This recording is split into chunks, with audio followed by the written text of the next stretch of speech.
মৰমৰ ছাত্ৰ-ছাত্ৰীসকল তোমালোক সকলোকে আমাৰ এই চেনেলটোলৈ পুনৰবাৰ স্বাগতম জনাইছো। আজিৰ এই ভিডিঅ'টিত অসম জাতীয় বিদ্যালয়ৰ চতুৰ্থ শ্ৰেণীৰ সমাজ বিজ্ঞানৰ 11 নম্বৰ যেটো অধ্যায় আছে এই অধ্যায়টিৰ প্ৰশ্নোত্তৰখিনি তোমালোক কৰি দিবলৈ চেষ্টা কৰিম। গতিকে ভিডিঅ'টো মনোযোগেৰে তোমালোকে শেষলৈকে চাই থাকিবা। প্ৰথমতে চোৱা প্ৰশ্নাৱলীত কি দিয়া আছে। প্ৰশ্নাৱলীৰ 1 নম্বৰত দিছিল যে উত্তৰ লিখা কেইটামান প্ৰশ্ন দিছে, সেই প্ৰশ্নকেইটাৰ উত্তৰ আমাক লিখিব দিছে। ক নম্বৰ প্ৰশ্নটো আছিল যে যন্ত্ৰশিল্প কাক বোলে। তোমালোকে উত্তৰখিনি কৰাৰ আগতে পাঠটো ধুনীয়াকৈ পঢ়ি ল'বা। উত্তৰটো এনেধৰণে লিখিবা যে যন্ত্ৰৰ সহায়ত যিকোনো বস্তু এটাক নতুন ৰূপ দিয়াকে যন্ত্ৰশিল্প বুলি কোৱা হয়। অৰ্থাৎ যন্ত্ৰৰ যদি সহায় লৈ কোনো এটা বস্তুক নতুন ৰূপ দিয়া হয় তাকে কি কয়, যন্ত্ৰশিল্প বুলি কোৱা হয়।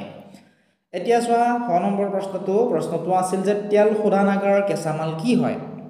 তেল শোধনাগাৰৰ প্ৰধান কেঁচামাল হৈছে খাৰুৱা তেল।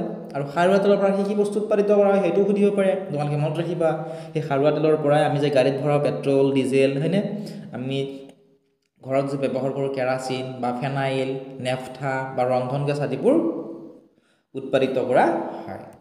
এতিয়া নেক্সট প্ৰশ্নটো চোৱাচোন। প্ৰশ্ন নম্বৰ হৈছে গ।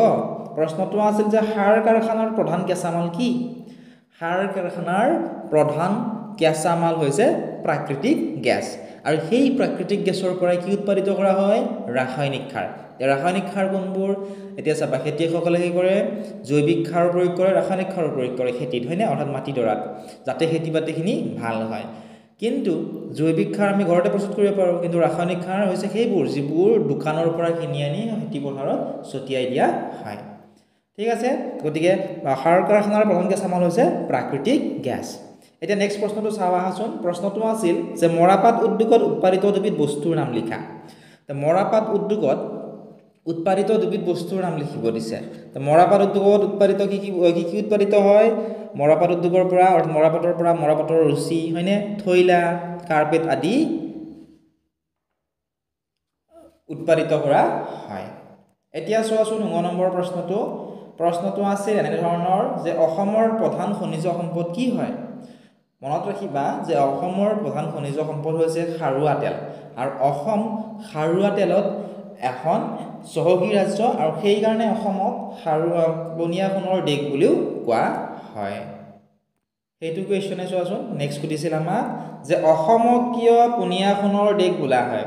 এইটো বহুত বেছি ইম্পৰ্টেণ্ট হয়, প্ৰায় পৰীক্ষাত এই কুৱেশ্যনটো আহি থাকে, এইটো তোমালোকে হাইলাইট কৰি ল'বা, পৰীক্ষাৰ কাৰণে বহুত ইম্পৰ্টেণ্ট। ঠিক আছে, গতিকে লিখিবা যে অসমত খাৰুৱা তেল অধিক পৰিমাণে পোৱা যায় আৰু সেইবাবে অসমক পনীয়া সোণৰ দেশ বুলি কোৱা হয়। বা এনেদৰে লিখিব পাৰা যে খাৰুৱা তেল অধিক পৰিমাণে পোৱা যায় বাবে অসমক পনীয়া সোণৰ দেশ বোলা হয়।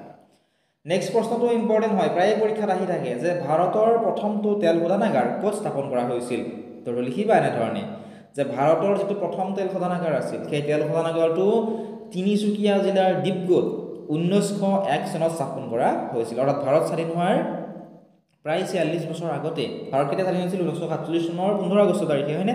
গতিকে ভাৰত স্বাধীন হোৱাৰ আগতে, অৰ্থাৎ যেতিয়া ভাৰত আনৰ অধীন হৈ আছিল, অৰ্থাৎ পৰাধীন হৈ আছিল মানে, যেতিয়া ব্ৰিটিছসকলে ৰাজত্ব কৰি আছিল, তেতিয়াই তিনিচুকীয়া জিলাৰ ডিব্ৰুগড়ত তেল শোধনাগাৰটো স্থাপন কৰা হৈছিল। আৰু সেইটো হৈছে ভাৰতৰ প্ৰথমটো তেল শোধনাগাৰ। এতিয়া চাওঁ আহা আমি নেক্সট কুৱেশ্যনটি আছিল যে কাগজ উদ্যোগৰ প্ৰধান কেঁচামাল কি হয়। কাগজ উদ্যোগৰ প্ৰধান কেঁচামাল হৈছে বাঁহ। ঠিক আছে, এনেধৰণে লিখিবা। আৰু সেই বাঁহৰ পৰাই কি কৰা হয়, কাগজ উৎপাদিত কৰা হয়। নেক্সট কুৱেশ্যনটো চোৱাচোন। কুৱেশ্যনটি আছিল অসমৰ ক'ত মৰাপাট উদ্যোগ আছে। অসমৰ কোনখিনি ঠাইত মৰাপাট উদ্যোগ আছে সুধিছে। অসমৰ নগাঁও জিলাৰ শিলঘাটত মৰাপাট উদ্যোগ আছে। এইটো মনত ৰাখিবা, ক'ত আছে, নগাঁও জিলাৰ শিলঘাটত মৰাপাট উদ্যোগ আছে। নেক্সট কুৱেশ্যনটো চোৱাচোন যে চিমেণ্ট উদ্যোগৰ কেঁচামাল কি হয়। চিমেণ্ট উদ্যোগৰ কেঁচামাল হৈছে চূণশিল। এইটো মনত ৰাখিবা। আৰু সেই চূণশিলৰ পৰা কি কৰা হয়, আমি যে ঘৰত যে ব্যৱহাৰ কৰোঁ ঘৰ বনাবলৈ চিমেণ্ট, সেই চিমেণ্ট উৎপাদিত কৰা হয়। এতিয়া চোৱা তোমালোকে প্ৰশ্ন নম্বৰ 2টো। প্ৰশ্ন নম্বৰ 2ত দিছিল যে খালী ঠাই পূৰ কৰা। আমাক খালী ঠাই দিয়া আছিল, এইখিনি পূৰ কৰিবলৈ দিছে। ক নম্বৰ প্ৰশ্নটো আছিল যে উদ্যোগত বস্তু উৎপাদনৰ বাবে গেছৰ প্ৰয়োজন হয়। এতিয়া চাওক, উদ্যোগসমূহত যেতিয়া বস্তু উৎপাদন কৰা হয় হয়নে, কিন্তু সেই বস্তুবোৰ উৎপাদন কৰিবৰ কাৰণে কিহৰ প্ৰয়োজন হয়, কেঁচামালৰ প্ৰয়োজন হয় হয়নে। গতিকে কেঁচামাল হ'লেহে উদ্যোগত বস্তু উৎপাদন কৰিব পৰা যায়। এইখিনি তোমালোকে মনত ৰাখিবা এতিয়া চোৱা তোমালোকে প্ৰশ্ন নম্বৰ 6 টো প্ৰশ্নটো আছিল যে অসমত ডেছটা তেল শোধনাগাৰ আছে অসমত কিমানটা তেল শোধনাগাৰ আছে সুধিছে গতিকে অসমত কিমানটা তেল শোধনাগাৰ আছে অসমত 4টা তেল শোধনাগাৰ আছে আৰু সেইকেইটা তোমালোকে মনত ৰাখিবা বহুত বেছি ইম্পৰ্টেন্ট কোৱেশ্চন হয় কেতিয়াবা সুধিব পাৰে যে অসমত থকা তেল শোধনাগাৰ কেইটাৰ নাম লিখা সেইকেইটা হৈছে ডিপগৈ নুনমাটি বঙাইগাঁও আৰু নুমলীগড় নেক্সট কোৱেশ্চন চোৱা কাৰ্বি আংলং জিলাৰ ডেছত সিমেন্ট উদ্যোগ আছে অৰ্থাৎ কাৰ্বি আংলং জিলাৰ কোনখিনি ঠাইত সিমেন্ট উদ্যোগ আছে সুধিছে তো কাৰ্বি আংলং জিলাৰ বোকাজানত সিমেন্ট উদ্যোগ আছে নেক্সট কোৱেশ্চন চোৱা ডিব্ৰুগড় জিলাৰ ডেছত সাৰ কাৰখানা আছে তো ডিব্ৰুগড় জিলাৰ নামৰূপত সাৰ কাৰখানা আছে নামৰূপ লিখিবা নেক্সট কোৱেশ্চন হাইলাকান্দি জিলাৰ ডেছত কাগজ উদ্যোগ আছে হাইলাকান্দি জিলাৰ পঞ্চক্ৰমত কাগজ উদ্যোগ আছে নেক্সট কোৱেশ্চনটি আছিল যে অসমত সৰু ডাঙৰ প্ৰায় ডেছখন চাহ বাগিচা আছে অসমত সৰু ডাঙৰ প্ৰায় 800খন চাহ বাগিচা আছে আৰু অসমৰ চাহ হৈছে পৃথিৱী বিখ্যাত এটি মনত ৰাখিবা চাহ উদ্যোগৰ বা চাহৰ ৰিলেটেড কোৱেশ্চন প্ৰায় পৰীক্ষাত আহি থাকে ঠিক আছে বহুত বেছি ইম্পৰ্টেন্ট হয় আৰু ভাৰতৰ মনত ৰাখিবা যে ভাৰতৰ মুঠ চাহ উৎপাদন যিমানখিনি হয় ইয়াৰে প্ৰায় আধা ভাগ চাহ অসমতে উৎপাদন কৰা হয় এতিয়া চোৱা নেক্সট প্ৰশ্নটো 3 নম্বৰ প্ৰশ্নটো আছিল যে বনজ সম্পদৰ ওপৰত ভিত্তি কৰি গঢ়ি উঠা দুটা উদ্যোগৰ নাম লিখা বনজ সম্পদৰ ওপৰত ভিত্তি কৰি গঢ়ি উঠা দুটা উদ্যোগৰ নাম লিখিব পাৰো আমি প্লাইউড উদ্যোগ লিখিব পাৰো হয়নে প্লাইউড উদ্যোগ হৈছে বনজ সম্পদৰ ওপৰত ভিত্তি কৰি গঢ়ি উঠা এক উদ্যোগ নেক্সট আমি লিখিব পাৰো কাগজ উদ্যোগ হয়নে কাগজ উদ্যোগ হৈছে বনজ সম্পদৰ ওপৰত ভিত্তি কৰি গঢ়ি উঠা এক উদ্যোগ নেক্সট জুইখলা উদ্যোগ ঠিক আছে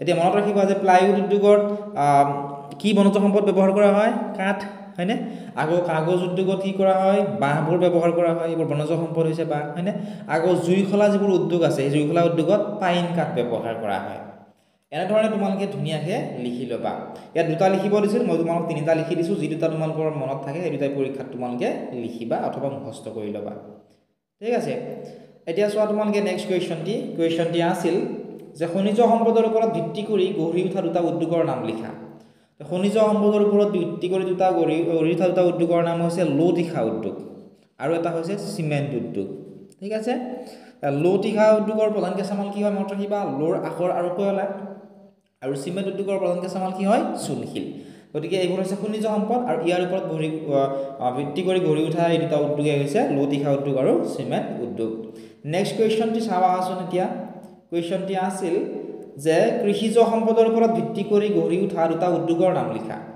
কৃষিজ সম্পদৰ ওপৰত ভিত্তি কৰি গঢ়ি উঠা দুটা উদ্যোগৰ নাম হৈছে মৰাপাট উদ্যোগ আৰু এটা হৈছে বস্ত্ৰ উদ্যোগ ঠিক আছে এটো মনত ৰাখিবা মৰাপাট উদ্যোগ আৰু বস্ত্ৰ উদ্যোগ এটা চা কৃষিজ সম্পদ এটা কপাহৰ খেতি কৰা হয় হয়নে গতিকে কপাহ হৈছে কৃষিজ সম্পদ ঠিক তেনেকৈ মৰাপাটৰ খেতি কৰা হয় গতিকে মৰাপাট উদ্যোগত কিহৰ প্ৰয়োজন হয় মৰাপাটৰ প্ৰয়োজন হয় গতিকে মৰাপাট হৈছে কৃষিজ সম্পদ এতিয়া চোৱা তোমালোকে প্ৰশ্ন নম্বৰ 6 প্ৰশ্নটো কি আছিল তোমালোকে চোৱাচোন প্ৰশ্নটি দিয়া আছিল যে উদ্যোগ স্থাপনৰ বাবে কি কি বস্তুৰ প্ৰয়োজন হয় ইয়াৰ সম্পূৰ্ণ উত্তৰখিনিৰ লগতে ইয়াৰ পিডিএফ সমূহ তোমালোকে আমাৰ এপত পাবা এতিয়া ডেসক্ৰিপচনত দিয়া লিংকত ক্লিক কৰি আমাৰ এপটো ডাউনলোড কৰি লোৱা তাত তোমালোকে তোমালোকৰ চতুৰ্থ শ্ৰেণীৰ প্ৰত্যেকটো সাবজেক্টৰ প্ৰত্যেকটো লেসনৰ কোৱেশ্চন আনসাৰবোৰ তাত তোমালোকে পাবা লগতে এডিশনাল কোৱেশ্চন পেপাৰ